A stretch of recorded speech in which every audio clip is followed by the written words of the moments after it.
Des tailleurs de pierre, des marbriers, des chaudronniers, au château de Versailles, les artisans d'art ne manquent pas de travail. Le week-end dernier, les visiteurs ont pu découvrir leur métier et comprendre comment ils restauraient le bassin de la Tonne. Un métier d'art, c'est l'héritage d'un savoir-faire élaboré au fil des siècles. On comptabilise 217 de ces métiers artisanaux. C'est en Île-de-France que les entreprises de ce secteur sont le plus concentrées, 5000 sociétés, soit 20% du total en France. Car la région regroupe de nombreux monuments historiques et musées. Ce tailleur de pierre vit principalement de la restauration, un métier passion. À fur et à mesure qu'on commence, on est entraîné et là, une fois qu'on est mordu, c'est fini, quoi. On a vraiment envie de le faire. Il a commencé sa carrière par le traditionnel Tour de France des Compagnons en 1986. Aujourd'hui, il doit restaurer les pierres du bassin de la Tonne. Une partie est effectuée à la machine, mais pour les finitions, le travail reste manuel. On ne peut pas se permettre d'avoir un aspect de taille mécanique moderne. On doit toujours avoir un aspect de taille... Donc on finit à la main. Voilà. Tailleur de pierre, un métier qui n'est pas si rare. Il existe 3000 entreprises dans l'Hexagone. Un salaire de base proche du SMIC qui peut bien entendu évoluer selon l'expérience. Tailleur de pierre fait partie des métiers du bâtiment. On est des ouvriers du bâtiment. Bon, après, on a la chance de travailler sur des bâtiments des fois un peu plus prestigieux que nos collègues, mais on est tous à la même enseigne, il ne faut pas l'oublier. Au stand des chaudronniers, Philippe nous explique comment il recrée les statues en bronze. Comme on peut voir ici, cette pâte elle était tombée mais on l'avait. Donc on l'a remise en place. Donc on a fait une soudure. Voilà, on voit la soudure ici. Et après, le but c'est de recréer les écailles. Pour recréer les écailles, il faut tailler le bronze. Dans ce secteur aussi, on utilise des machines et des techniques modernes, mais le résultat doit se rapprocher des réalisations de l'époque. Pour Philippe aussi, la frontière entre métier d'art et métier industriel reste ténue. La formation est la même, il a ainsi commencé comme chaudronnier industriel avant de se spécialiser dans la restauration il y a 14 ans. Les métiers qui ont travaillé sur ces œuvres-là, c'était des métiers comme les métiers industriels à l'heure actuelle. Donc les gens gagnaient leur croûte en travaillant sur les fonderies, la ciselure, voilà. Et donc maintenant, ces métiers-là, ciseleurs qui sont un peu plus rares, ciseleurs, doreurs, tout ça, c'est devenu des métiers d'art. Mais à l'époque, c'était assez courant. Dans l'atelier annexe, les fontainiers s'occupent des canalisations du bassin. Olivier a lui aussi commencé dans le secteur industriel avant de se spécialiser. Un CAP de plombier en poche, il a passé un concours de catégorie C pour intégrer le service des fontainiers. Il n'y a pas de formation spécifique, c'est uniquement à l'intérieur du service qu'on forme les nouvelles personnes. Un métier de transmission et c'est bien là toute la différence avec le monde industriel. Un savoir-faire unique, des fabrications limitées et toujours la passion.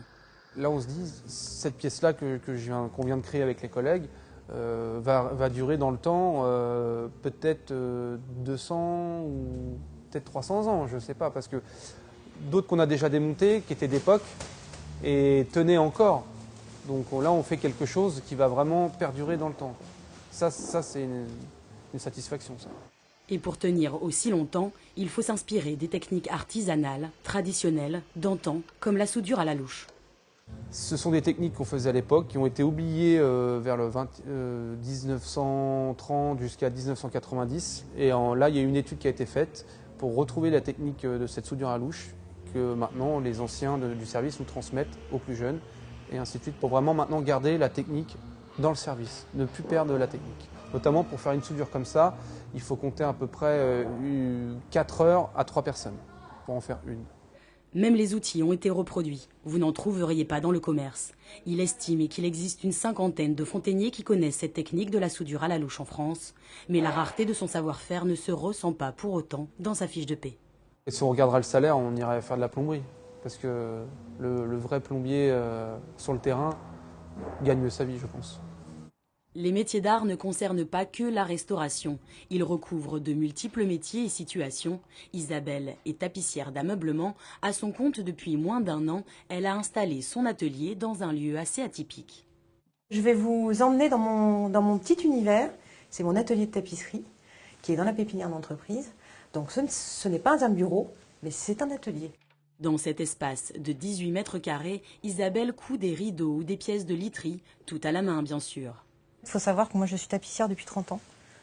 J'ai donc mon CAP tapisserie d'ameublement. J'ai commencé mes études à 13 ans. Je suis sortie de l'école à 17 ans et demi. Et j'ai commencé à travailler tout de suite. J'ai été salariée jusqu'en 2012. Et en 2012, j'ai été licenciée pour raisons économiques. Et à ce moment-là, j'ai décidé de devenir mon propre patron. En 30 ans de carrière, Isabelle s'est fait des connaissances dans le milieu. Des tapissiers, décorateurs, architectes qui la sollicitent aujourd'hui. De la sous-traitance qui ne lui rapporte que 2 000 à 3 000 euros de chiffre d'affaires par mois. C'est jamais suffisant, c'est ce qui me permet surtout de me payer, de payer mes charges. Et puis, pour l'instant, le problème c'est que je ne me sors pas de salaire. Je fais comme tout le monde en fait, j'essaie de me débrouiller, c'est vrai que c'est pas toujours évident. Pour ces machines achetées d'occasion, elle a dû investir près de 3 000 euros hors taxes. Pour le loyer, il lui faut débourser 900 euros par trimestre. Alors pour se faire connaître des particuliers, Isabelle a lancé une porte ouverte au sein de la pépinière. Dans la salle de réunion, cette tapissière a recréé une chambre avec ses créations. Un moyen également de montrer son travail à ses voisins de bureau. La gérante de la pépinière est conquise et ce n'est pas la première fois qu'elle loue un bureau à un artisan. On a eu aussi une entreprise qui faisait de la peinture sur porcelaine. Donc non, on est ouvert à tout type de métier. Au contraire, l'idée c'est de diversifier et de donner la chance à tout le monde. Nous quittons la ville pour la vallée de Chevreuse. On y compte encore de nombreux ateliers d'artistes. Guillaume Boulet est menuisier et ébéniste. Sa passion, le bois, cet atelier, sont des héritages familiaux. Depuis 1920, c'est mon arrière-grand-père qui l'a créé. Dans ce lieu même. Il a créé, ça a été mon arrière-grand-père, mon grand-père, mon père et moi. Il y a 15 ans, cet artisan a quitté la profession. Il pensait avoir tout vu. C'était sans compter sa rencontre inattendue avec un artiste français, Florent Pagny. Je travaillais dans une entreprise de clôture à l'époque et on a fait une clôture chez lui. Et on a discuté et puis on a parlé que voilà, j'étais menuisier et là il m'a dit « Pas normal ça, il faut arrêter la clôture, c'est pas possible ». Guillaume se lance alors dans l'ameublement en bois, une activité qui ne cesse de prendre de l'ampleur. C'est encore Florent Pagny qui le pousse à reprendre l'entreprise familiale à la mort de son père. Aujourd'hui, les deux amis collaborent ensemble. Leur dernière réalisation, ces meubles en bois de chêne. Moi, c'est un rêve, mais il réalise un de mes rêves, quoi. Sortir une ligne de meubles signée Florent Pagny, Guillaume Boulet, franchement... Guillaume travaille une semaine pour un seul de ses fauteuils, prix d'achat 4 000 euros. Il devrait rapidement être vendu car il n'y aura qu'une quarantaine d'exemplaires. Le bois vient de la forêt de Rambouillet, un stock limité. Pour chaque nouvel arrivage, il faut de 5 à 6 ans pour sécher le bois. Mais l'objectif de cet ébéniste n'est pas de s'enrichir. Il réalise de 500 à 600 000 euros de chiffre d'affaires annuel et emploie 7 personnes. Je ne vais pas rouler avec une grosse voiture. Ça m'intéresse pas. La menuiserie pour moi c'est un métier, c'est une passion quoi. Je suis toujours en train de moi mes week-ends je suis là quoi.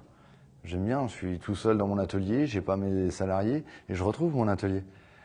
Et il y a qu'à ces moments-là où je suis bien, c'est quand je travaille le bois. Pour lui, exercer un métier d'art signifie créer à la main. Bien sûr, des machines l'aident aujourd'hui, mais les assemblages, par exemple, restent en bois. Ici, pas de clous, ancienne technique, mais matériel moderne. Les métiers d'art regroupent donc des réalités très différentes, restauration, création ou fabrication traditionnelle. Si certains artisans du secteur se positionnent sur le marché très porteur du luxe, d'autres arrivent difficilement à joindre les deux bouts. Leur maintien est pourtant le gage de la transmission de savoir-faire ancestraux.